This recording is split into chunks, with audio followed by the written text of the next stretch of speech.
Live stream the webinar. It says I am live streaming. Oh, the Zoom's got some new look. Webinar host got a little.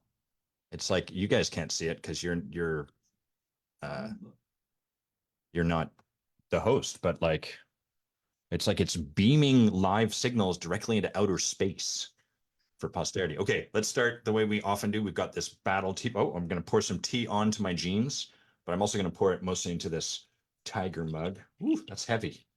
Cast iron is heavy. This is good. You're getting to hear the sound of the water being poured, I think, which is a rare treat. It's the power of this better microphone that I've started using. And then, of course, I'm going to take a loud sip, make it audible so that we all get this. Here we go. Get ready.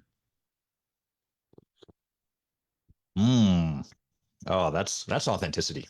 You can't fake that. You can't make like a sound effect to try to replicate that. That's straight up real. Anyhow, we're heading, so it's December 1st. Happy beginning of Christmas month, I guess. I think Christmas month technically starts November 1st and then goes until, I don't know, I guess the start of January 1st is like 2 months in Canada. Different in the States because you guys celebrate Thanksgiving. That's a huge holiday for you, but we celebrate Thanksgiving too, but it's a little smaller, not quite a big thing. And less sales. There's less savings to be had.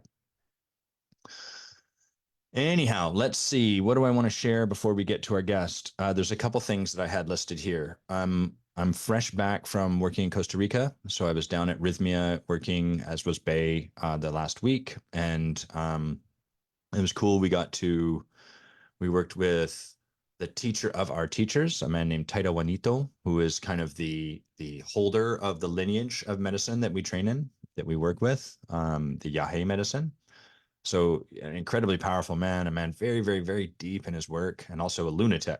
He's totally crazy, and he's always just laughing. And the teachers I find have the most to that I have the most to learn from typically have simultaneously an incredible amount of reverence for like life, this incredible journey that we're all on, for spirituality, for all of it, and then simultaneously that an incredible amount of irreverence. They're kind of in on the cosmic joke. They know that it's you don't make it out alive, and there's like a silliness involved in all this, and they can hold the duality of both of those. So I'm working with him, very, very powerful week. Excuse me.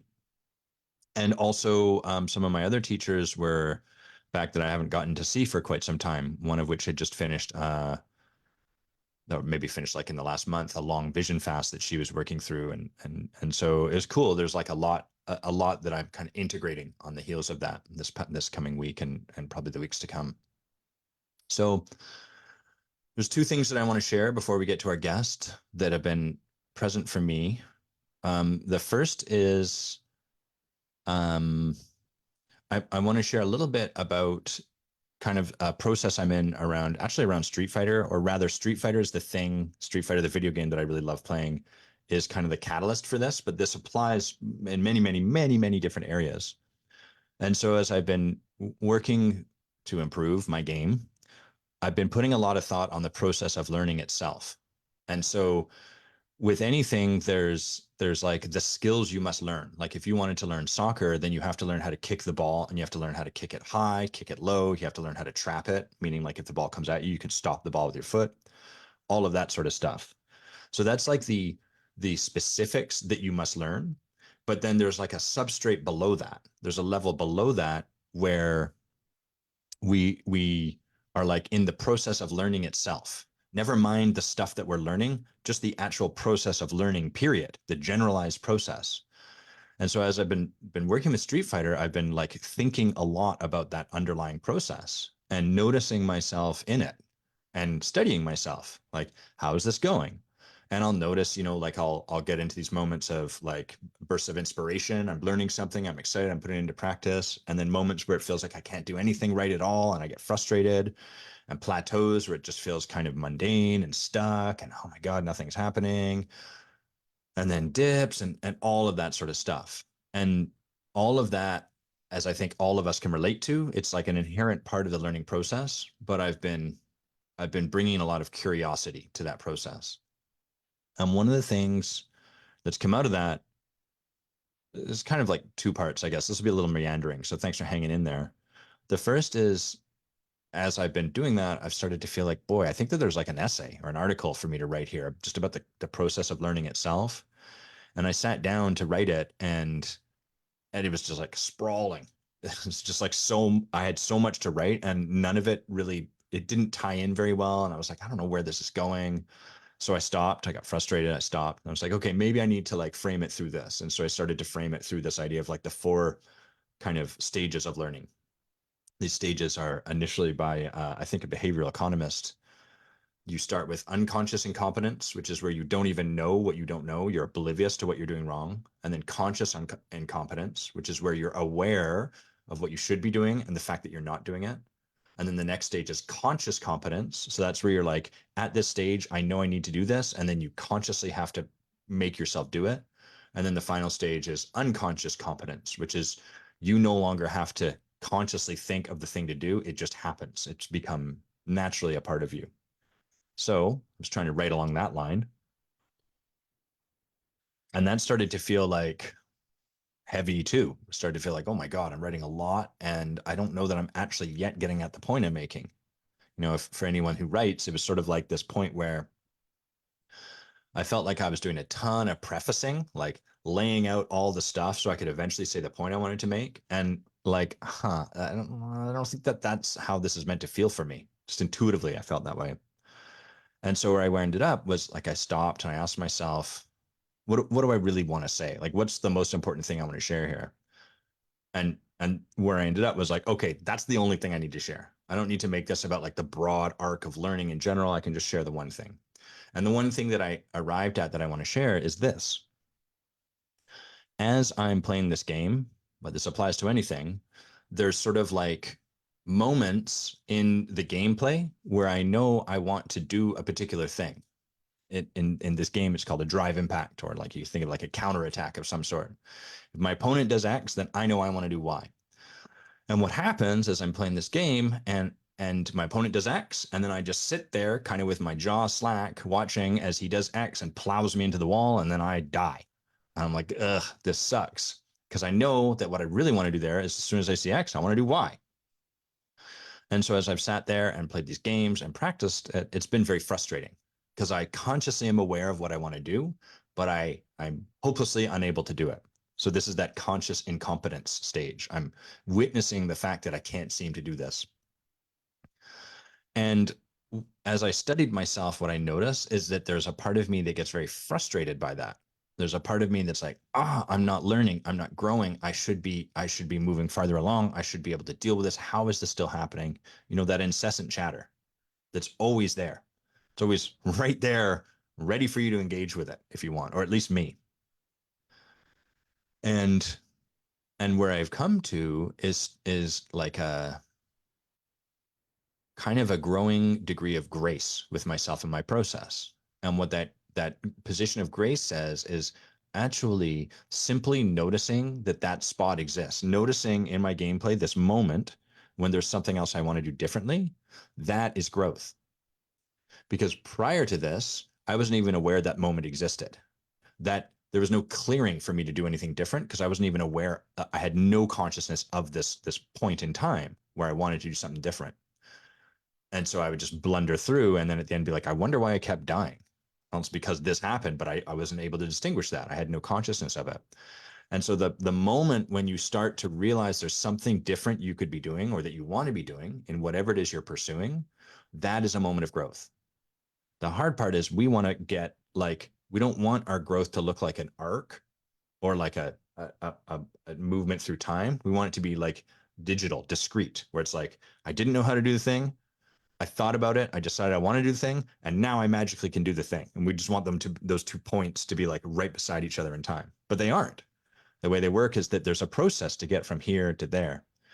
And so I'm learning through this silly game called Street Fighter 6, which is amazing and the best Street Fighter ever created.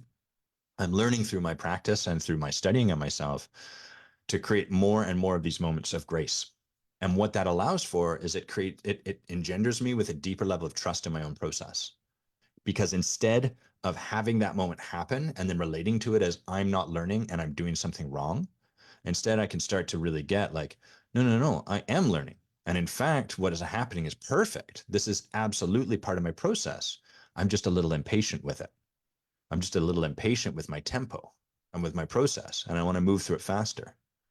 And if I can distinguish that and set it aside and instead cozy up to my process and just like, okay, I'm just going to let myself move through this at the tempo that I'm moving through it, then I can breathe. Then I can take it easier. Then I can allow myself to be exactly where I am instead of where I think I should be. And that is the best way to learn. That allows us to learn much, much, much faster and much more fluidly than if we're trying to force ourselves down the road. So thank you, Street Fighter 6, for that little learning lesson.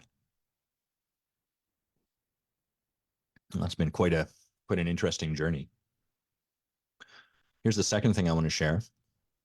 And this came from sharing with my, or talking with my teacher who had come back from that trip that I'd shared about.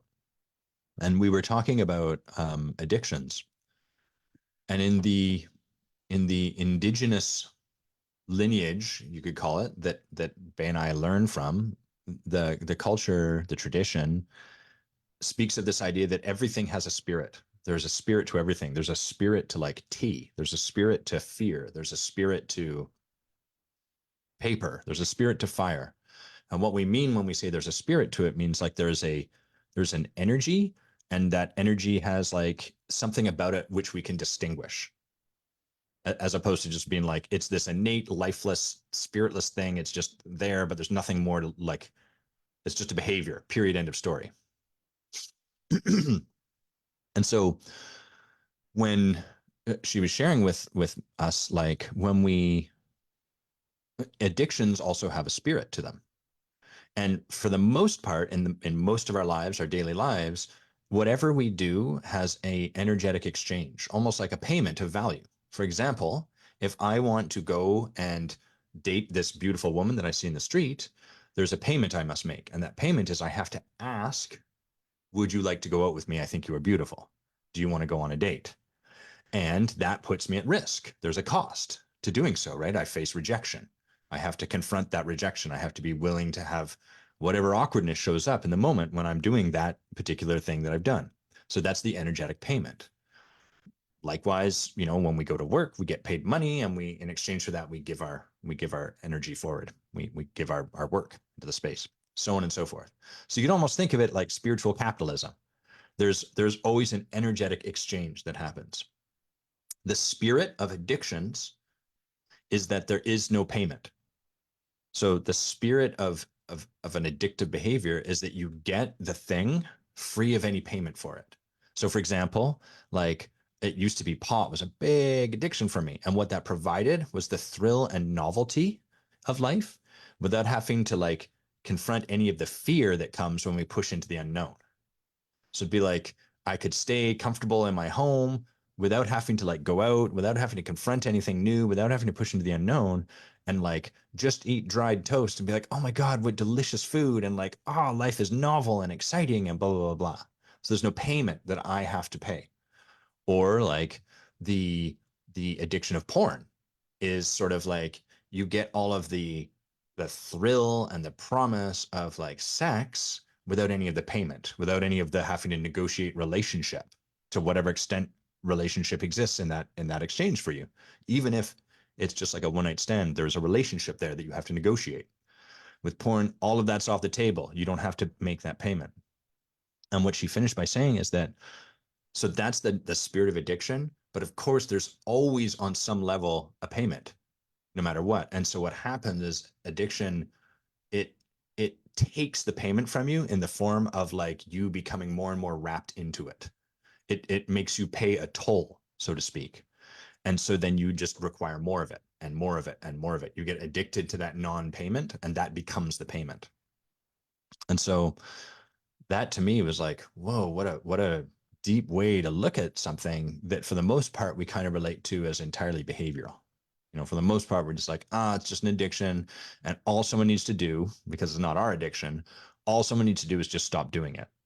But there's much more depth behind this. If it was as simple as just don't do it, then none of us would have addictions. None of us would have trauma. And we would all be transformed, shiny human beings. And we'd already be living in heaven and, so on and so forth. So pretty cool stuff, I thought. Okay, I'm going to share briefly about Sharon before I get her to turn her camera on, and then we'll bring her on. So Sharon and I met. I was astonished. We were talking at the start of the show almost a year and a half ago, just about, down at Rythmia. Um, so we were down. I think this was one of the times. This might have been like the fourth or fifth time I'd visited Rythmia. Babe was not with me, and you go down, you put your head in the bucket for a week, and you tend to make new friendships and relationships when you do that. So Sharon, let's get your camera on, let's get your mic on, and we'll hear a little bit about your story, and then we can dive in together. Hello. All right. Hello. How are you? Good. It's nice to share the camera now with someone instead of it just being Yes. me. So tell us, like, really briefly, if you would, about just like that trip that we were on that had you at like what took you to Rhythmia, and maybe you can fairly quickly just share like what you got from that trip. Oh, it was amazing. Actually, I was not planning to go to Rythmia. I was planning to visit Costa Rica. Mm, And in my exploration of things to do, I ran across Rythmia. So my girlfriend that I was traveling with, she was in one area in Costa Rica and we never saw each other. And I was in mm. Rythmia. And it was a wonderful experience. A little frightening at first, Uh-huh. but the benefit of it was I'm still feeling the benefit. Mm. It just absolutely changed my life. What's something that changed for you, like on the other side of that work? Um, I just got more in tune with myself Mm, and my own personal desires, what pleases me. Um, got into the meditating and the hmm. yoga and the breath work, and it has just made a huge difference in my life. Uh-huh. What had you been doing Mhm. before you went to Rhythmia? What were you doing for work, or like were you still Oh, doing I these was things, just or no, not at uh-huh. all, not at all. I was doing a little yoga, Yeah. but just for fun. It Uh-huh. was no intent behind it. Uh-huh. Got it. And so Mhm. going to Rhythmia, really like the stuff came to the forefront. It actually did, especially after I left. Aha. The integration just was amazing. Um, it just seems as though the whole process just started just falling in my lap. Nice. I got associated with a company through doing some breath work initially, Uh-huh. and then went on through their meditation process. And then it just snowballed into silent retreats. Mm. And it just, has landed me on my feet right here. Oh, cool. So you've done like, was that called Vipassana? Is that right? No, it's the art of living. Oh, but the silent retreats. Are those called With the, Vipassana?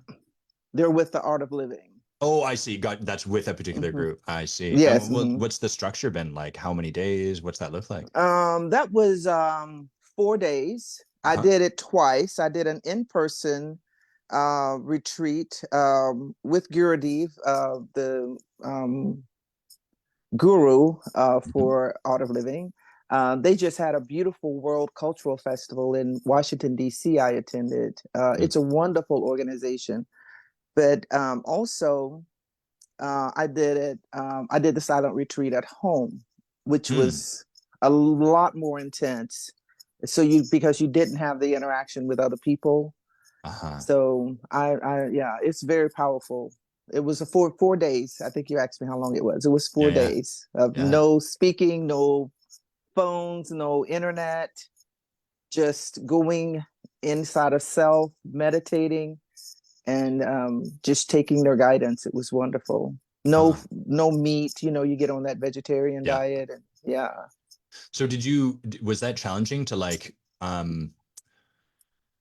because I know like I've gone on retreats too, and I leave my phone at home, whereas you're at home doing the silent retreat. Like, was it challenging to keep your phone off, to leave all your screens off, or did you find that fairly natural? Well, actually, I had to have some communication because it was done through Zoom. Uh-huh. I see. So I had it connected to my television, but my phone was off. Huh. And Yeah. was that challenging? Well, actually, no, because you're so involved in the process. Uh-huh. And it keeps you doing something all the time. I mean, throughout. I mean, you get breaks for lunch or a break for bathroom, but they're guiding you through the process the entire time. So you're Mm, involved and you're doing something. Yeah, but then at night when you're sleeping and before bed, you want to check your phone, or that's tempting, but other than that, no, I didn't. It wasn't it uh-huh. wasn't difficult. It was very, very, very enlightening. Your retreat sounds way better than the fasts I've done. The ones where I've gone and been like in silence have been some of the more challenging things for me to just like set down all distractions. One of the ones I did I didn't even eat. Fasting was part of it, and Mm, I started to realize like, wow, food is a form of stimulation. And so it's just mm, like, oh my God, it was boring was how I held it. And like that boredom was really, really tough for me to be with. So mm. yours sounds much more enjoyable. Yeah, it is. The way Actually, your I'm experience at least. Cool. yes, I'm planning to do their teachers training and actually learn to be an instructor in some of their Cool. programs. Yeah. Cool. Well, we'll hear more about that in a bit, but let's dive Hmm. into some coaching. So Mm. what what do you think you'd like to be coached around? What do you want us to put some attention on? Well, I would like to um, be the catalyst for bringing meditation and breath work to the underexposed community. Mm-hmm. And I don't know exactly what that looks like, where to start. Mm, I know that um, it's it's an internal desire. Um, I'm not doing it for money. Of course, you need money. mm-hmm. I don't know how all that'll eventually work out, but it's as a service and as a service to our community and to humankind. I Mm-hmm. feel that if the world would learn to breathe and to meditate, it'll be a lot nicer place to live in. Got it. Okay. And if you see me mute from time to time, it's just because I'm taking notes and my keyboard's a little clacky. So I don't want to Okay, sure. clack you out. So okay, so learning oh sorry, there was like bring meditation and breath work to the underexposed, to those that don't have access to these kind of like traditions, these medicines, etc. You're not doing it for the money. And I heard you say like you're not totally sure how to even get started in that. Is that right? Right, correct. Okay. So what would be a great result to have by the end of this conversation together? Um, just the confidence to move forward with a even if I don't have a plan, the move forward in establishing the plan and not Uh-huh. living in any fear with it. Like you'll be looked at as weird, or Mm. that's satanic, or not doing something that's going to be of good service to someone. Uh-huh. Got it. Let me Yeah. just grab a notebook because my keyboard's a bit loud. So just bear Sure. with me. We'll have some nice dead air here on the podcast. I'll be right back. One Okay. second. All right.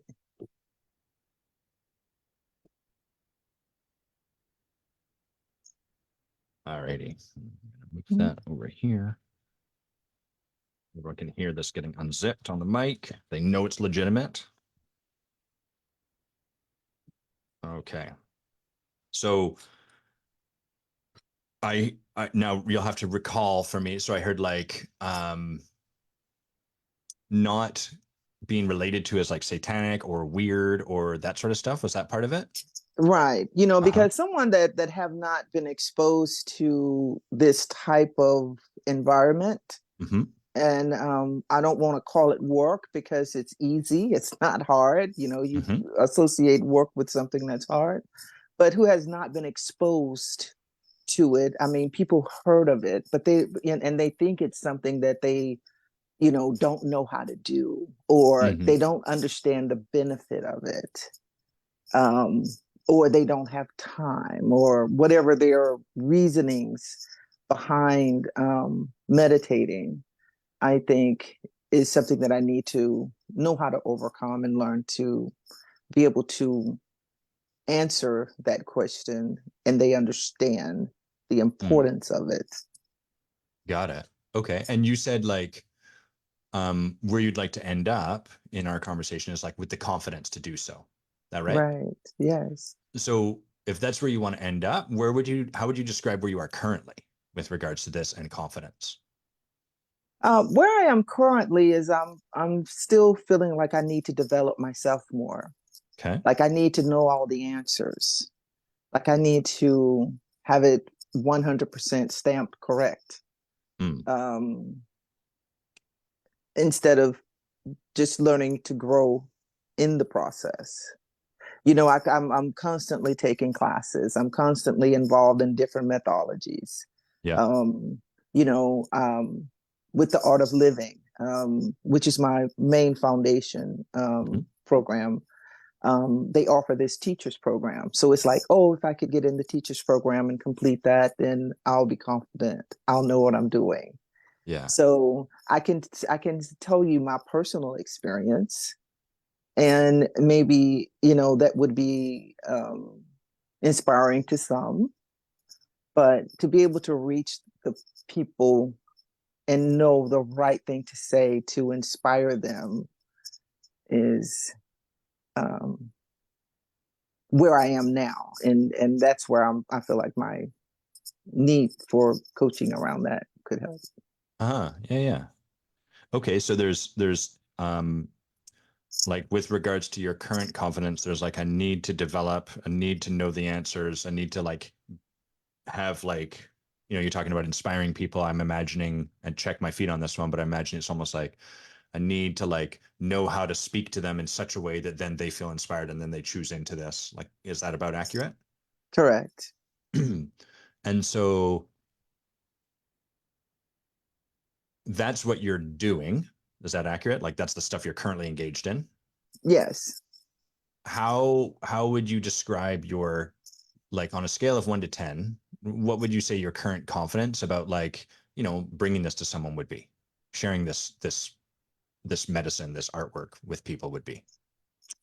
Well, that's a two-part question. For Huh? me, as far as my experience that I've gained, Mm-hmm. I'm probably at an 8, where I am Mm-hmm. confident that this works. I'm confident that it's something that I will do for the rest of my life.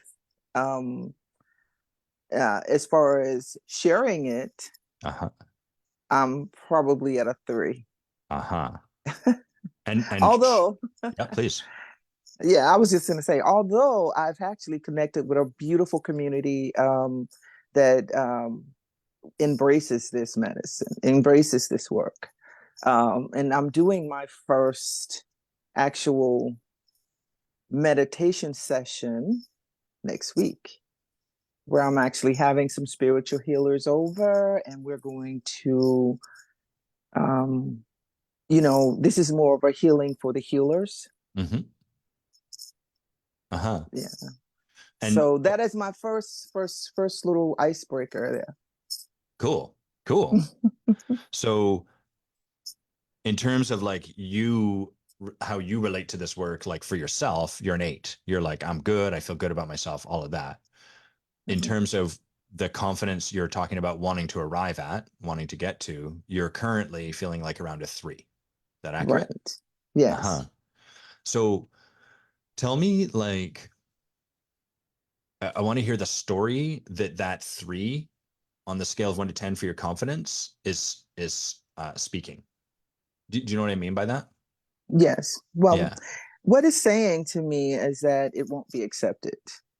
Uh-huh. Tell me That more. people will think I'm weird.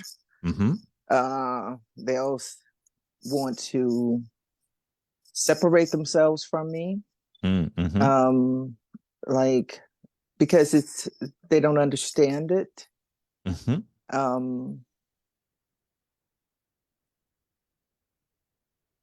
that 3 is based on just my own, like when you can say, oh, I have this certification, so I'm certified to do a certain thing.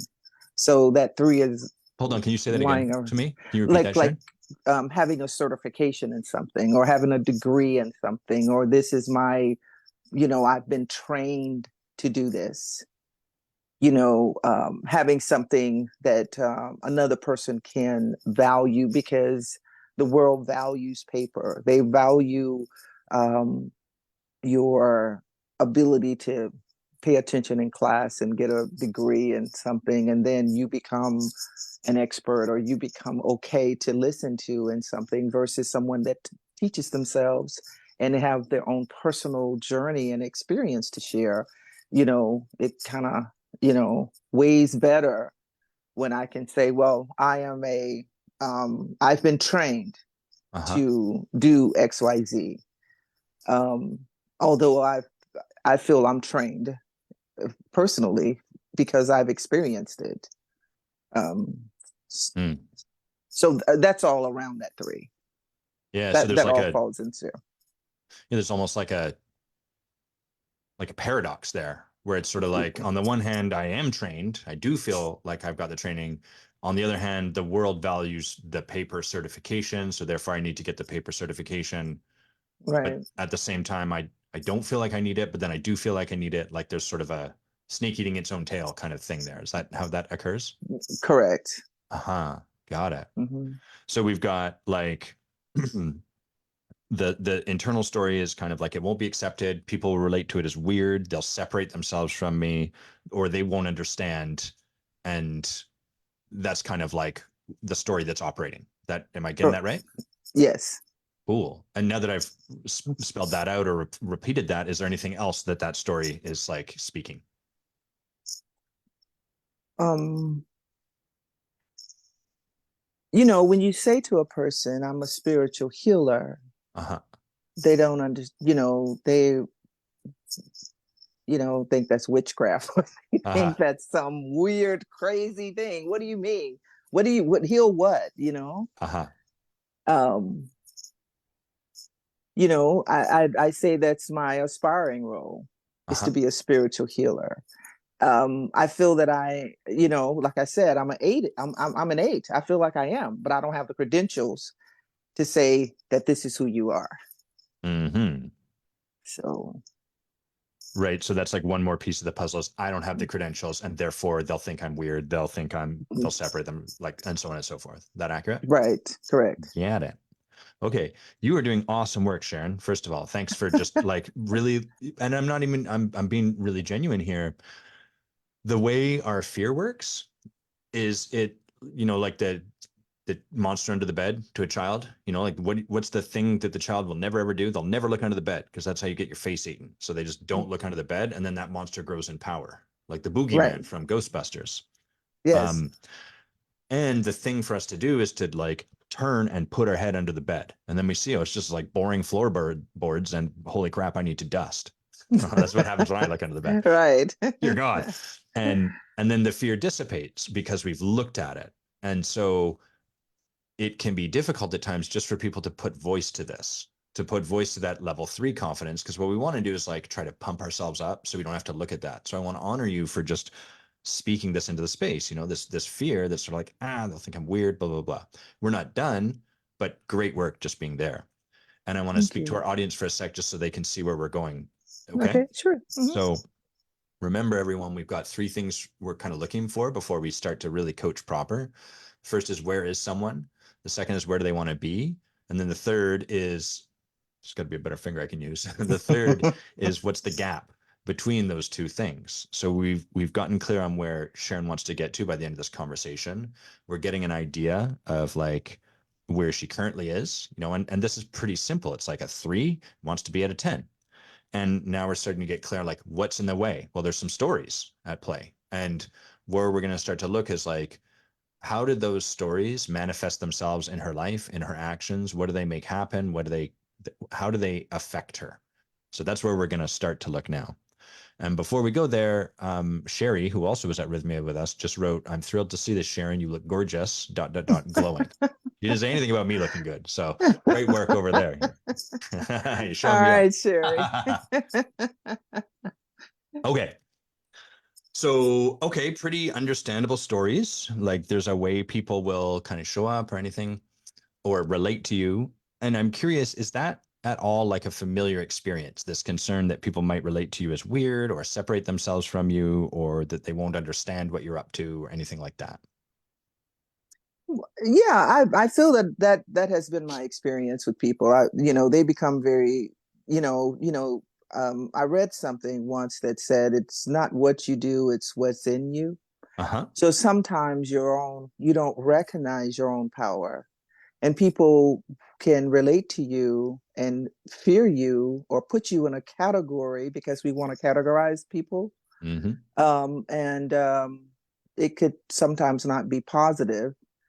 Um, for me, because I mean I don't have any feelings of any ill will or any feelings that are not genuine toward anyone.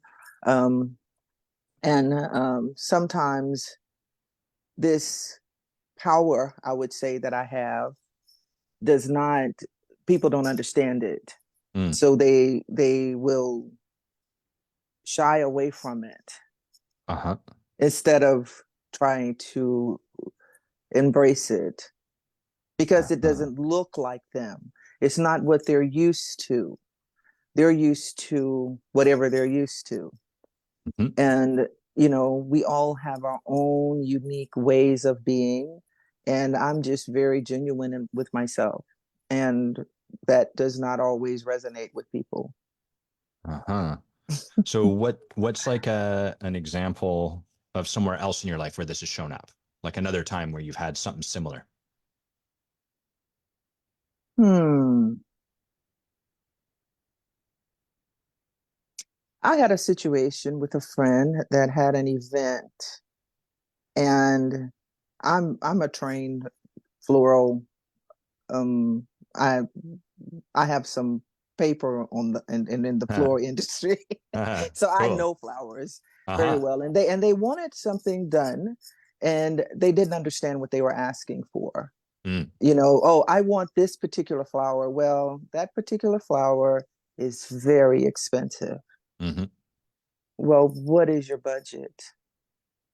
They wanted something. They wanted champagne with a with a beer Your budget. budget. Yeah. Even though their budget was champagne, they wanted to pay for beer, right? Uh-huh. Well, Yes. these flowers are champagne flowers, and they Mm-hmm. cost the same as champagne. So, me just being, expressing that just caused a lot of discord. Like, I'm done with you. I'm through.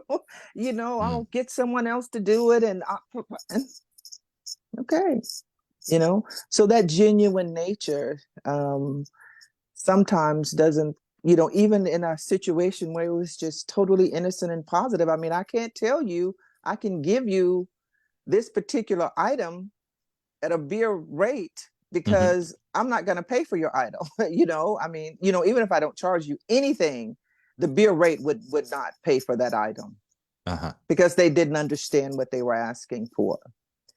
So sometimes your knowledge can be a hindrance to someone else's lack of knowledge. Uh-huh. So that it showed up in that way. Got it. Okay. And Mm-hmm. so that's helpful. And does it ever show up in like relationship?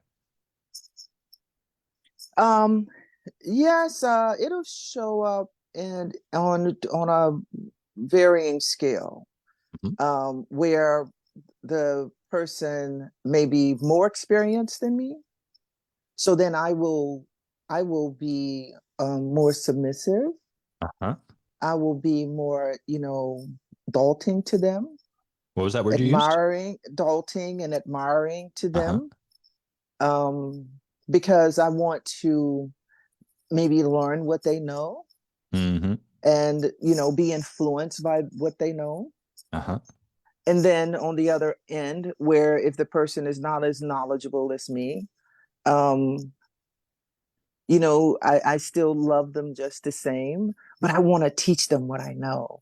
And then Mm. sometimes that becomes a little, um, they get intimidated by that. When I Mm-hmm. when my intention is to elevate you, not to demean you. I mean, I just may, know how to do something that I've had an experience with that you may not have experienced. And if I give you my understanding of my experience, sometimes, especially if it's a man, they don't want you to, they feel like you're demeaning them by saying or exposing them to things that they hadn't experienced before. Sure. Yeah. It can be vulnerable anytime someone is kind of like, no matter how kind or loving someone brings something to us when they're sharing it from a place of like, I know something you don't, that's a lot. That's a lot to receive. Uh-huh. Right. Got it. So so one, it sounds like this is it's not brand new for breath work. This is something that's been there in other places. That accurate? Yes. Mm-hmm. Uh-huh. And then secondary, um, it sounds like there's kind of two places you'll kind of go. One is like, I don't know, and then submit to the expertise. That'd be a fair way to put it. Correct. And then the other is, I know, and let me teach you from my expertise. Right. Uh-huh, got it. And so which of those two states would you say you're currently in with regards to like bringing breath work and meditation to those not exposed to it yet? Um, well, bringing it to them, Uh-huh. I'm at this is what I know. Let Uh-huh. me expose it to you. Uh-huh. Yeah. And then for myself, it's like, I don't know this. Let me learn it from you. Mm-hmm. So a bit of both. Yes. Uh-huh. Got it. So what's like you've got kind of two paths, or like two sides the pendulum can swing to, or however we want to call it. Mm-hmm. What's missing down both of these paths? The first thing that popped in my head Mm-hmm. was was on both sides is confidence. Tell me a little bit more about that. The confidence to expose myself to Mm. someone that may not know about my true self, Mm-hmm. and being able to be vulnerable with them Mm. and expecting them to accept me. That's a level of confidence there Uh-huh. missing, confident to do that. Yeah. And then on the other side of the pendulum is that part where um, confident that you're so much more experienced than me. Why, can, asking you to help me, I just feel like, you know I'm not worthy or something. uh, or they wouldn't have time for me, or you're too knowledgeable or exposed Mm. than me. Uh-huh. So yeah. So you started there saying like what's missing down both these paths is like a genuine kind of confidence. Mm-hmm. But then what I heard in what you were sharing was like vulnerability. Like genuine vulnerability is missing down both of these paths. Mm-hmm. Uh-huh.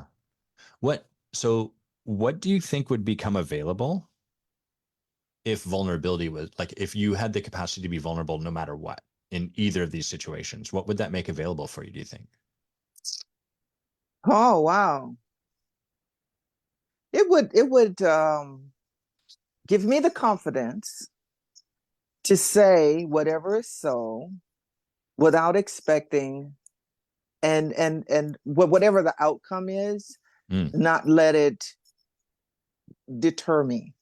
Uh-huh. Because when you're starting something new, it's easy to be, I'm easy to get deterred. When if someone, too many people tell me no, I would feel like, oh well, I guess it's not a good idea. Let Uh-huh. me just drop it and move on to something else. So that if that vulnerability was not there, and I just had the confidence present, then I would approach on either side without being fearful of an outcome. Well, I got a little lost there because initially we were talking about what would be available if you could be vulnerable, like if you did have access to that. And then you started to talk about if that vulnerability was not there. So help No, I'm me. just saying. No, what I'm meaning is that if that fear of being vulnerable Uh-huh. was not there, saying being I Ah, am vulnerable, that fear, uh-huh. that vulnerability is okay. It's okay, and Uh-huh. I'm not using that as a crutch for fear. Uh-huh. Got it. So And you're no longer so needing then I'm to manage confident. it. I don't need to manage it. Uh-huh. It doesn't exist. Uh-huh. So Uh-huh. got it. So you could say whatever is so, not let it deter you. And Correct. what do you think that might create between, like, in terms of the relational field with you and whoever you're speaking to in the moment? Let me know if you want me to say that a different way. Well, no, I understand what you're saying. Mhm. It would create it could go either way, but the outcome would not affect me. If the outcome is good, then that's great. If the outcome is not good, then that's great too. Uh-huh. So not doing it based on what that outcome is going to bring. Right. Um, but just doing it, moving forward with it, Mm-hmm. and staying with it, and not letting the naysayers deter me from it Uh-huh. as So well. so yeah, like a lot of the stuff I heard, initially you were saying, well, it might be received as weird. But I'm hearing it sounds like in your if you were able to practice like some vulnerability here, you wouldn't have to worry about whether they received it as weird or amazing. Like there'd be some freedom regardless. Right. They could respond however they wanted to respond. Is that accurate? Correct. Okay. For real? I can't tell if you're humoring me in this moment or if this is No, your no, okay, great. absolutely. Absolutely. Absolutely. Uh-huh. And You just so said it better than me. I'm just cheating. I'm looking at the words you wrote. I'm just writing those down and then repeating them. So and I got like, okay, one thing you'd be able to do is share without worrying about how it goes, and it'd be fine either way. But I'm curious, like imagine these conversations where there is genuine vulnerability showing up. You're like, okay, I'm showing up with genuine vulnerability. I'm just going to share my truth. Maybe that includes like, I'm scared to share my truth and I want to share my truth. What do you think that would, if anything, like how would that change the dynamic between you and these people in the situation where you're either looking to them for their expertise or looking to them to listen to your expertise? What might shift if you brought vulnerability into the picture? Well, I think, like I said, it would build my confidence, Mm-hmm. and I could not expect an outcome Mm-hmm. and be okay with it, Mm-hmm. and not have any fear of being vulnerable with them. Mm-hmm. Because then when I take the fear out of it and I'm vulnerable, then I put the ball in their court. They're either going to be vulnerable back with me and accepting, or they're going to reject it. Right. So a lot of that was like what it would proffer you, right? Like if you were vulnerable, you would be able to bring this forward, you would be able to share this, et cetera, et cetera. Right. So Yes. let me give you an example, like sort of unrelated to you, and then we'll come back to you just because sometimes it's a little easier to see. So like if I go and practice being vulnerable with my wife, one thing is I get to like at least know I'm practicing living in my truth. And that's going to make me feel better. I'm going to be like, Mm-hmm. okay, good. I'm in integrity. I'm sharing my truth. I don't have to manage this crazy web of deceit. Not that I did that, but you get the idea. So that's all stuff that's going to benefit me, right? Pretty clearly. Right. But I'm asserting there's also some benefit that's going to happen between my wife and I rather than just the stuff over here. So the stuff over here is still very true, but I could also imagine if I start being vulnerable with my wife, one, it's going to allow her to be more vulnerable with me. And two, it might create like a deeper level of intimacy in our relational field because now we're sharing stuff that's a little scarier to share. And three, I could imagine it might create a deeper level of connection with each other. So can you see that those things are kind of distinct from what might happen for me? They happen alongside it, but they're like a different, I don't know, dimension or place we're looking. Does that make sense? Mm-hmm. So I'm curious, Yes. what do you see might shift in terms of your relationship with these people, like the dynamic between the two of you, in addition to the beautiful stuff you just saw for yourself and bringing this vulnerability you talked about? Well, it's either they will accept it or not. So if they accept it, what that brings between us Well, would I be want to some challenge you. trust. Can I challenge you, Sharon? Yes. Yeah. Sure. And then I'm going to let you take two more words. And I'm going to interrupt you again. That's fine. Go ahead. I'm So trying to get it. So good. you're doing great. You are doing such good work here right now. I really want to acknowledge this. And I want to just read Seth in the comments saying this is super similar to what I'm facing right now. Thanks for bringing the vulnerability, Sharon. So you're doing awesome work. Thank you for it. Thank you. So you said it would depend on whether they accepted it, right? Hmm. I want to invite you to consider, what if it didn't? So let's pretend it Right. doesn't matter whether they accept it or not. All that's happened is you're bringing more vulnerability now.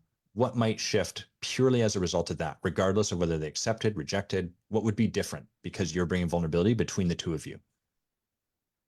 Well, exposure, because then I've Mm, expressed what I wanted them to know or feel or think, or what mm, I was knowing, feeling, or thinking.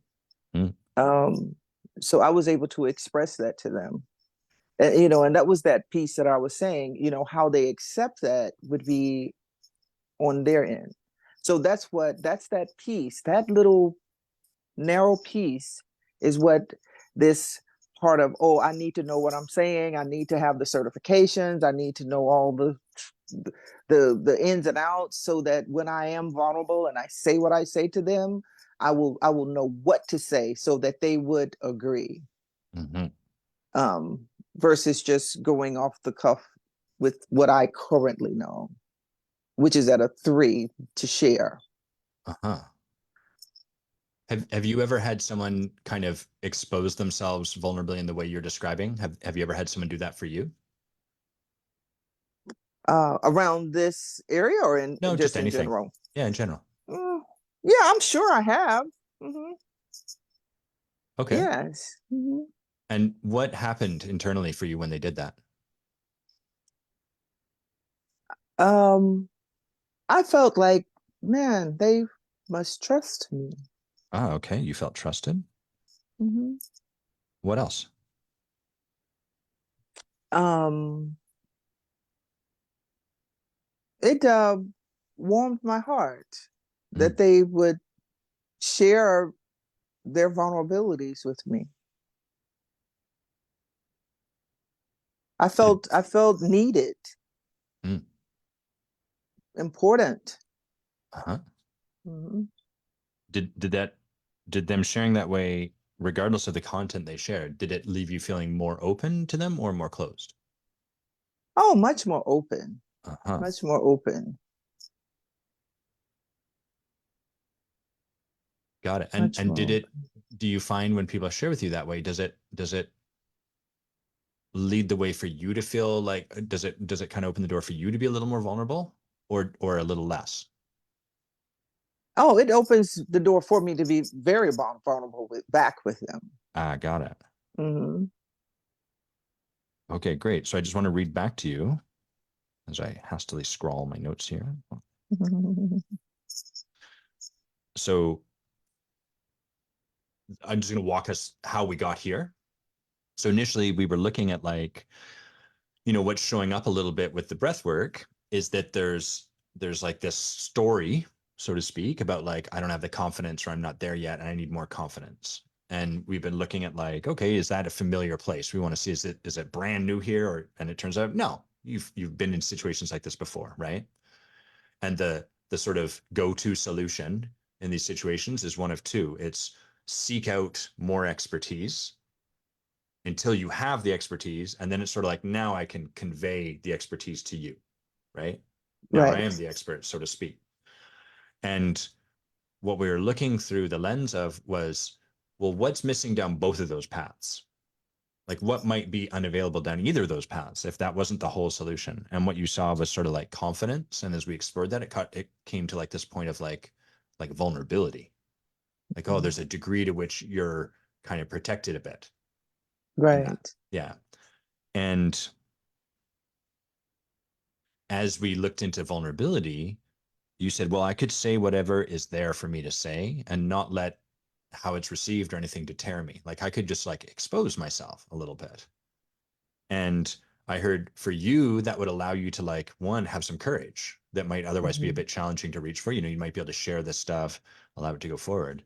And then what you just described might happen over there, but we tricked you because we asked, like, what about when this happens the other way? And you said, well, what happens in me when people share with me that way is I feel them expose themselves and I feel like trusted. I'm curious, do you feel more trusting in those moments? Yes, Okay. yes, Okay. absolutely. Great. So you felt trusted and trusting. It warms your heart. It leaves you feeling important. It leaves you feeling more open and it leaves you more willing to share your own vulnerability. Right. What do you imagine the impact would be as you're trying to like bring this gift into the world that you have Mhm. access to? Right. What do you imagine the impact would be if you could be with people in such a way that it left them feeling more trusted, more trusting, more warm in their hearts, more important, more open, and more willing to be vulnerable themselves? What do you think the impact to that would be? That's where I want to get to. Uh-huh. How That come? would be that would be my ultimate goal, Mm-hmm. because now there's some acceptance. Um, it doesn't mean adherence, but acceptance, Uh-huh. to be able to listen to me or to hear what I have to say, and to, without just immediately having a final analysis. Like without jumping to a Um, conclusion. right, Uh-huh. Uh-huh. right. What would So, you because they would go have to ahead? open themselves up as well as myself, we Uh, both would have to be open inside of the conversation to hear. uh-huh. Just gonna underline that. Come back to that later. That's my secret ace in the sleeve. uh, um, we're both open. Oh, yes. So it sounds like you're really wanting openness from them, like for them to receive you in a particular way. If someone was wanting openness from you, what would you really want from them first? Like, what would have you feel like, okay, I can like open with this person? I would have to feel like I could trust them. Uh-huh. Hmm. I would have to feel like they're authentic, that they don't Uh-huh. have any ulterior motives, Uh-huh. um, genuine. Mm-hmm. Anything else? I think that would help me to open up to them. Uh-huh. Got it. Mhm. And do any of those things require expertise?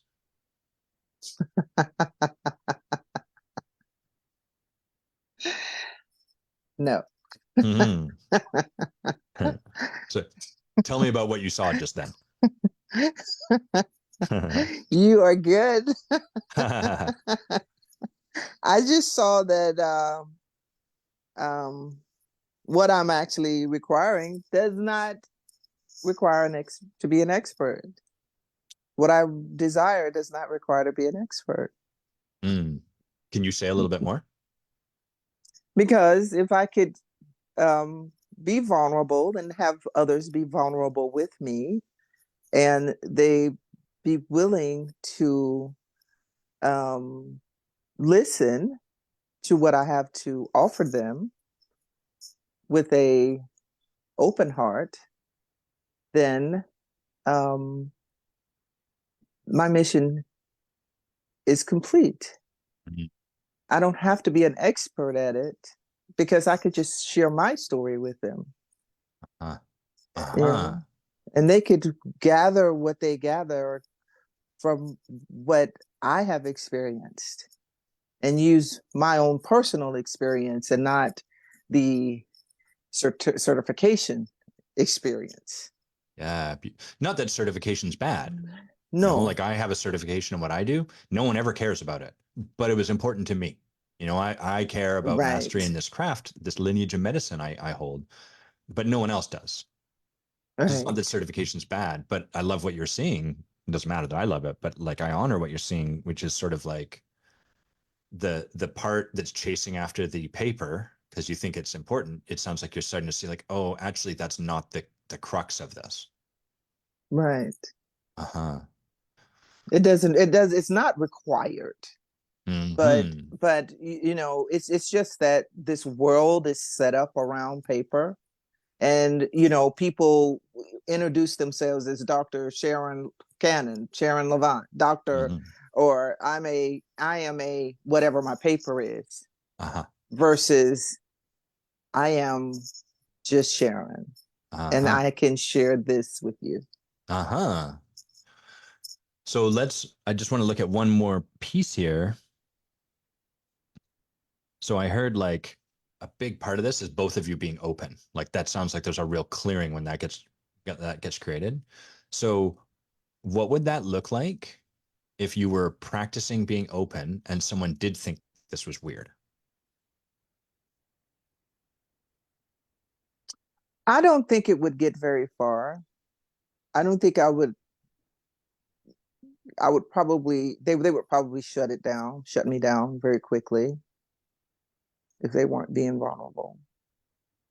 But that's a slightly different answer to the question or a different question you're answering than the one I'm asking, Oh, which okay, I'm is sorry. let's imagine that they're sharing that this is weird for them. What would it look like for you to be open? Because I'm hearing for you like you're really saying, oh wow, there's like if I practice vulnerability and openness, that's going to have them feel trusted, authentic, that I'm being genuine. That's going to open them back up. So what would it look like for you to really be open with someone as they're sharing that something feels weird or whatever? Well, I have no control over how they feel. That's I right. But you have can't. I control over who you're can't. being. I can only control who I'm being. So I can only be my authentic self with everyone, Mhm. and their acceptance of that lies in their ability to see something good in it for themselves. Uh-huh. So But if they don't see anything good in it for themselves, they're going to shut it down. uh-huh. But It's how vulnerable or loving or trusting I'm being. I want to help you see something here. You're doing really great Okay. work. So would you say your attention in your answer is on them or on you? Well, I think you Hold on, know. you have to answer this simply. I'm not going to let you elaborate. So them or you? I think it's a part of it's mostly on me. It's Okay. Well, I'm mostly going on me knowing the right thing to share with them. but in Because the answer you're giving right now, I'm going to just give you a reflection. Your attention is on them. It's like, well, I don't know that it's on them to make a decision. It's on them for how they receive this. It's on them for. So that's where your attention is in the answer you're giving. And the okay, question I'm asking you is about you rather than them. me. So Okay. it's okay. You're doing great. It's just a bit of a challenging place because this isn't where most of our minds go, right? We're like, Mm-hmm. but they're going to reject me. And the question is, great, then that's what they're going to do. Or they're going to think this is weird. Great, then that's what they're going to do. We don't worry about that. But my question is, what would it look like for you to be in the practice in that moment of being totally open and vulnerable with them as they're sharing with you that this is weird? Um, that's probably where I get shut down Uh-huh. because I don't want to feel like I'm invading, um, um, or pushing my ideas off on someone. Uh-huh. Yeah, so that sounds like this is a really valuable place for us to explore. Okay. Would that be fair? Hmm. Given that it's like a bit of a shutdown? Right. So what do you imagine if like let's imagine your job based on what you've distinguished here is like my job's to be open with them so that they can be open with me. Are we on Hmm. the same page with that? Correct. Hmm. Okay, cool. And so they're like you're sharing about this and like they're like it seems a little bit weird. Is there any part of you that can relate to that? That's like, yeah, breathwork is a little bit weird. I probably have felt that before. Yes. Yeah, a bunch of weirdos in a room breathing. That's strange. All right, and That's COVID, gonna. right? What do you Do they tell me wear that's gonna masks? heal? Yeah, yeah. Right, exactly. Right after COVID, y'all crazy. Yeah. So this is the part that's really challenging for us because we want other human beings to be authentic with us, but there's like this subtle subconscious stop where we're like, but don't be authentic about like your displeasure or the stuff you don't like about me. And in fact, we got to be willing to take it all, right? Right. And Mhm. so let me just check in. I'm kind of checking like, do we role play here? What's going to be the best way to work with this? So is there any part of you that feels like coaching, like what I'm doing right now, or this profession that I'm in, that feels like this is weird? Because if so, we could work with that. Um, it could be weird for some people. It's not weird for me. I'm Right. thoroughly enjoying it. Ah, But cool. yeah, some people, I'm sure you have experienced some people feeling like this that could be weird for them. Like, So let's work with that.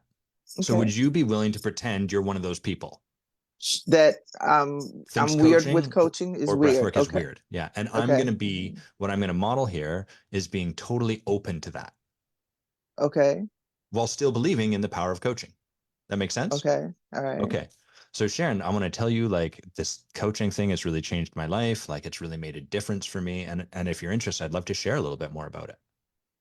Mm, I'm not really interested. Okay, cool. Like like are you willing to share why not? I mean, from what I've heard about coaching, you guys are just expensive, and I don't need a therapist. I don't have Uh-huh. someone to talk to. I can talk to my girlfriend. I'll call her if I need some help or need to work through a situation. What are you gonna, coaching? Who needs that? Totally. So was there more? No, just weird. Uh-huh. Yeah. I mean, it's one of the things that drives me nuts. It's like you have a bunch of people charging way too much money. Many, if not most of them, are untrained. And they kind of have this sort of like entitled attitude, like, y'all need my help, but I'm good. So they don't even work with their own coaches. Like, are you fucking kidding me? It drives me bonkers. Is that kind of similar to what like you don't care for about it, or is there other stuff? Yeah, that's pretty much it. I mean, it's just a waste of time. I mean, I can Uh-huh. talk to my girlfriend about what I need to do. Uh-huh. Uh-huh. So in this conversation, do you find that you're starting to feel a little more open as you and I are in this? Like we're jumping out of the role playing now. Are you finding yourself feeling a little more open as we're in this conversation or more closed? I think I opened up more. I Yeah, your opened up voice. more to hear your point of view. Uh-huh. Yeah. Yeah. And so what do you notice about what I was doing? You weren't defending, you were just explaining. Uh-huh. Mm, And in fact agreeing with most of the stuff you have. correct. Uh-huh. Yeah. So what's some of the weirdness you're worried people might bring? You're like, oh, I'd love to share that, and they're like, well, I don't know, it's kind of weird. What are you worried they might bring?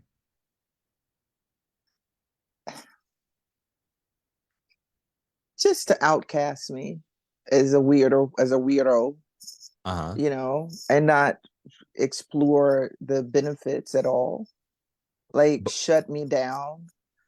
can you put Like, more yeah. words to that story? So I really get that, like the broad sort of story of it. Like I'm a weirdo, they think I'm a weirdo, but like, can you be more specific? Yeah. Well, you share this work with people that have not been exposed to it. They don't Uh-huh. understand the benefit of it. And they shun you and they don't want to hear it. They don't want to, they just shut themselves down. Even with me agreeing or explaining, Well, what are they going to they conclude just about you? don't, that I'm weird. But tell me more. So weird is kind of Oh, like, where nobody does that. Who she must be a witch or something.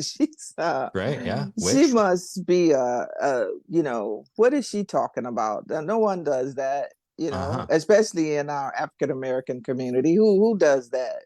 Totally. What do you do in your African American community? Like, what's the right Yeah, thing to do? you just go to church and Got it. listen to Yeah, yeah. the preacher. or read your Bible, and that's enough, and that's satanic. And You're a little heretical. I heard yoga was satanic anyway. So Huh. Yeah, great. yeah. So, and is there any ounce of truth in those being your own fears? No, Not even a grain? I'm not. I'm very confident that I am 100% certain that meditation works. But that's not the question. What is the question? Is That there there are oppositions? is there any so if I told you, I was like, Sharon, you're a Harley riding Hell's Angel. That's what you are. Would you be like, would that tweak you? Would that bother you at all? I would wonder where the heck you got that. Right. You'd be like, Yeah, this like where you come this up with dude's a that? moron, right? Yeah. Yeah. But I noticed that this particular fear about breath work and the weirdness and all of that actually has a charge for you, unlike the Harley riding Hell's Angel part. Right. And so that tells us something. It tells us that there's like some energy around this for you. Like it's not just purely made up. Well, I think the energy around it for me is knowing how to explain it. Like I said, we're going back to that Uh-huh. certification. But you don't worry about It's- how to explain that you're not a Harley riding Hell's Angel. The right, because reason it's not associated. I'm not associated with don't it at have any all. fear about it, None. right? So I'm asserting the reason you're trying to figure out how to explain this is because some of this is your fear. Okay. You're afraid, what if I am a little weird? What if this is a little heretical? Like I believe in it, but this is the part that might be a little bit in your blind spot. But like there's a part here that I think might actually be some of your fear. If there wasn't, there wouldn't be anything to be vulnerable about. Mm. Understand? Right? To show Mm-hmm. up and be like, everyone, vulnerability alert. I am not a Hell's Angel. I'm happy to be Right. very vulnerable. Right. Funny, Exactly. but like, not very vulnerable. And so that's why, like, so it tells us that there's something here, right? And the strategy to overcome this is sort of like if you can get to the point where it's just like, oh, it's okay that I have a bit of that fear, then all of that strategy and trying to figure out how to explain it and everything will just dissolve. Mm. Does that make sense the way I've spoken that? So be okay with the fear. Yeah. Let me give you a simple example. You know, imposter syndrome?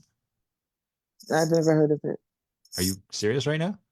No, what is your Oh, imposter? man. Yes, yes, yes, yes, yes, yes. I'm sorry. Do you I, ever I use the didn't I internet?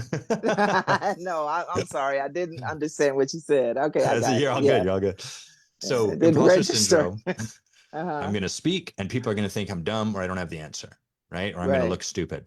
And so, what people do is they try to like overcome that fear by over preparing, spending hours upon hours upon hours, having all the answers, strategizing. The way we overcome it is we show up and we just come to truth. We come to the truth of like, you know what? Sometimes I am kind of dumb. Sometimes I don't have the answer. You know what? I might look stupid. And if we can accept that, then we don't have to do anything about it. And therein lies our freedom. Therein we can be vulnerable. Someone can ask a question. We can be like, oh man, I feel a little stupid right now. I don't have a ready answer. But as soon as I say that and let that fear come to light, it no longer has power over me. You know what I mean? Right. So I want to be Exactly. clear with our audience, little vulnerability over here. I'm worried I'm doing a fair bit of leading, which is not coaching. So that's okay. We're kind of we're doing something dynamic here, Sharon, you and I. Um, but I would invite you to notice, like, to look for where is there some truth in that fear. Not because then you have to do something about it, but just like, oh, I have that same fear. Like maybe it is a little weird. And I'm worried you're going to think I'm weird. And I'm worried that I am kind of weird. And underneath that fear, I know that there's a truth here. And both of those can coexist. Hmm. Does that make Hmm. sense? Yes. Hmm. Uh-huh. So let me stop talking and check in. Like, what are you hearing in any of this for yourself? I'm hearing that two things Mm, is that if I not succumb, but if I embrace the fear, mm, will that stop me from moving forward in advancing? Because I could use that fear as a crutch and hmm say, "Oh, I don't have to know everything. I don't have to have all the answers. Oh, hmm I can accept my fear of not having all the answers and be vulnerable inside of that in that place Uh-huh. versus advancing and knowing that I can learn more." Um, you know, that could be a two-edged sword, Uh-huh. um, versus feeling I need to know more versus feeling like I can stay vulnerable and not knowing more. Uh-huh. Sort of like the fear of dropping the fear. If you let go of the Right. fear, maybe you'll stop moving forward. Is that right? Correct. Right. Uh-huh. Isn't that hilarious? Right? We cling to our fear because it gives us something. Yeah, Uh-huh. it can be valuable in some cases Yeah. because it keeps us going, moving, striving for more. Yes. Was there a second part or was that both of them? That was the two parts. Yeah. Here's the reflection I have for you, Sharon, is Mhm. like you occur to me like a woman who is like courage and like devotion and like um like hungry for excellence. And I really Right. get that like the fear that you're not excellent enough or that you're not doing enough will drive towards those sort of things, or at least it'll move you in a similar direction. It's sort of like if I drive away from Alaska, that will kind of move me towards Georgia, but it's not quite the same thing as driving to Georgia. You know what I mean? Right. What I really get about you is that you will be committed to mastery in this work that you have discovered, regardless of whether or not the fear is there. And that doesn't Hmm. mean that it goes away. Me saying that, I'm just offering you that reflection. Like who I know you to be is not someone that you don't need that fear. Right. You're reliable to move that forward. Do you get that about yourself? Yes. Yes. Uh-huh. Do you have evidence of that in your life? Like, Oh, yeah, you're pretty absolutely. reliable to do that. Oh, absolutely. Uh-huh. Uh-huh. I have a motto: give it to me, I'll get it done. Give it Uh-huh. to Of me, it will course. get done. Yeah. Uh-huh. That's definitely me. Yeah. So you might just be ready for a new season in your life where it doesn't have to be fueled by fear. And the beautiful thing from that place is then seeking that expertise can stop being something you have to do and it can become something you choose to do. Mm, Uh-huh. right. Exactly. Uh-huh. So we're just sort of getting to the point where we want to start to wind down, but let me check in. Is there anything you see that might be of value to like practice coming out of this conversation, sort of like put into practice going forward in the next couple of weeks, months of your life? Yeah, absolutely. A lot of the fear has been diminished. I'm Mm-hmm. not saying it's totally gone, but just that piece about being vulnerable Uh-huh. and not expecting an outcome in the Mm. vulnerability, sharing it, um, and because eventually I will share it with someone that needs it or accepts it, and then my mission is filled. And Mm. then just because I share it and it's rejected in the moment doesn't mean it will not come back around again, because they may hear it a different way from somewhere else, or they may listen in a different way and come back and say, hey, you know what? I think I might want to hear a little more about that. Mm-hmm. So You never know when that just seed will germinate. right. So just be vulnerable and just share it and just expect greatness out of it because of where it's coming from. It's coming from a great place. Mm. It's coming from a very um, humble place Uh-huh. for me to share it with you. Yeah. Yeah, I really get that. Bless you. Thank you. So for everyone watching, if we wanted to like drill even further, we might ask Sharon, like, how many people will you share with in the next week or the next couple of weeks? We're not going to do that Mm. because I don't want to push her too hard, but I would invite you, Sharon, to like sit with that for yourself. Like, hey, yeah, how many people, just as a practice? And there's no right answer. You know, it might be like one, or like one in the next 4 months. But that's a way to kind of call ourselves forward, you know? And it doesn't mean you line people up on the street and like talk to them and go to the next one and the next one. But the nice thing, the power in making a declaration like that, I'm going to share with 3 people, is then the next time you're in line at the supermarket or the next time you're at coffee with a friend or something like that, it kind of pings you and goes, oh, hold on. You said you wanted to share this with 3 people. Here might be a chance. And it calls us forward. So that's something you might Right. sit with too. Mm-hmm. Mm-hmm.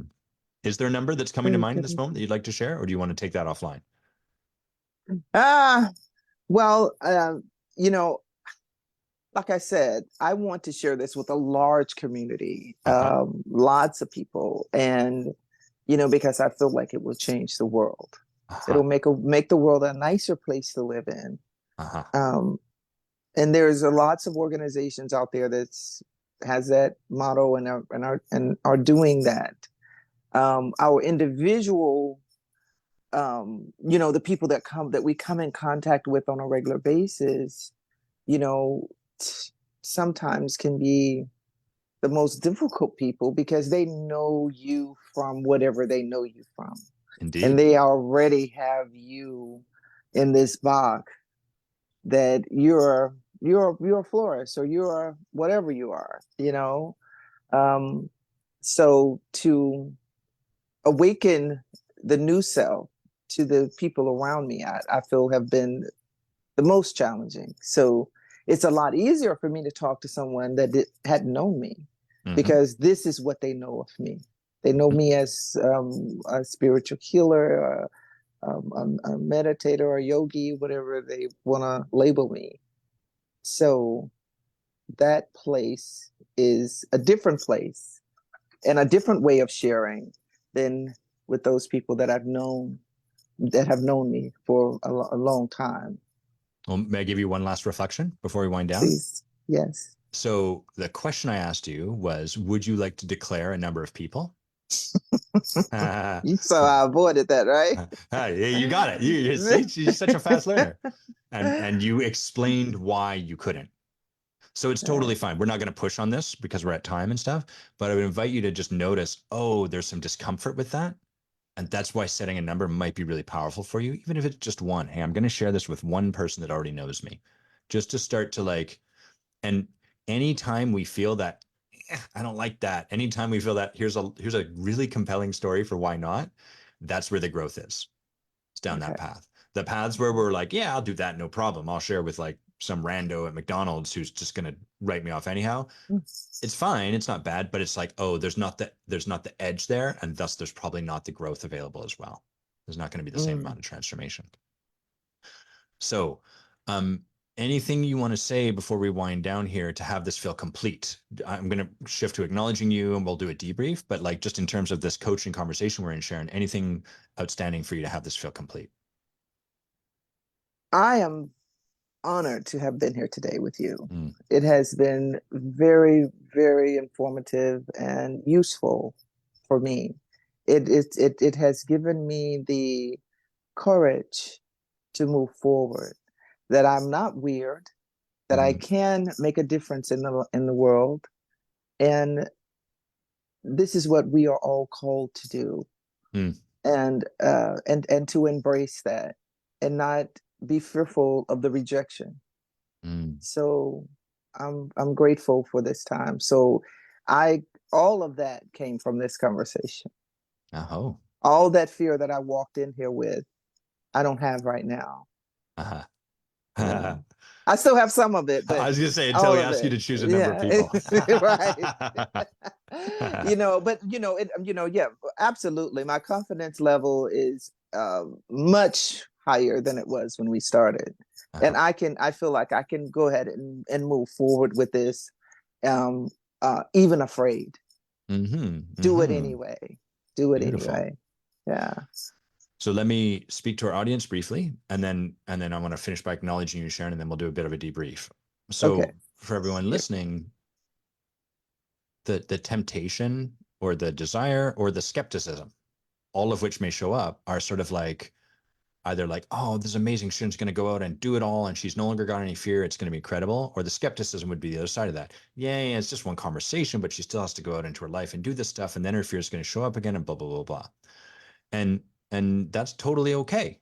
Like, this is why coaching is an ongoing commitment, is because what happens is we've had this conversation, Sharon's seen some new stuff, she's gotten present to some new possibility, and then we want to go and have her practice in her life where the rubber hits the pavement. And then she'd come back in 2 weeks or next week or whatever, and we go, how'd it go? And she might be like, it was amazing. I did this. It was terrifying, but I cut through it. Or she might be like, I didn't fucking do shit.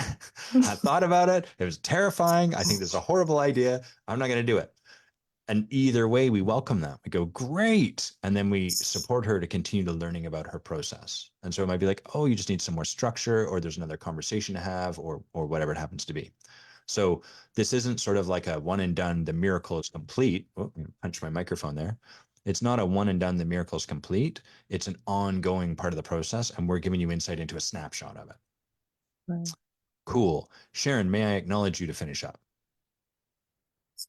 Well, I just, like I said, I really appreciate your time. I really appreciate your space. No, no, What you don't get to acknowledge me. I'm acknowledging you, Oh, and I'm asking, would that be all right if I did that in this moment? oh, yeah, sure. Go Okay, great. ahead. All right, great.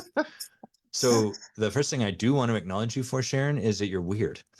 And I Oh, love that about you. And um like, weird is a funny thing because it's like a fish that wants to swim in a direction other than what's upstream.